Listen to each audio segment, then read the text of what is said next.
Welcome to Kenton's videos. Enjoy the video. You begin by confirming the WhatsApp phone number and whether a Google or iCloud backup exists, because recovery relies on a saved backup. Check timestamps. Next, enable contacts and storage permissions so WhatsApp can access and restore contact entries. Once done, connect to stable Wi-Fi and plug the device into power to avoid interruption. Now, uninstalling or reinstalling becomes safe. Make sure you have the same phone number active. This is essential to trigger the restore flow. After reinstalling WhatsApp with the same phone number, verify via SMS or call code.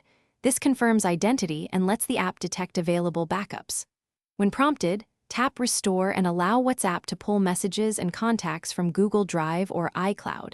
This step restores the chat database and often relinks unsaved contacts referenced in messages. Be patient. Larger backups take longer. If contacts still don't appear, make sure the device's Contacts app is set to display all accounts, so restored entries are visible in your. If the automatic restore didn't return the unsaved contact, open the relevant chat and export or view message details. Often the phone number appears in message headers or shared vCards. You can copy the number and add it to your contacts manually. Once added, refresh WhatsApp contacts. If problems persist, check WhatsApp's local backup folder or retry restore using the same phone number and backup file.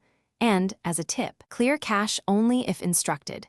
Clearing data without a backup will lose recoverable information. Thanks for watching. Consider subscribing if we helped you.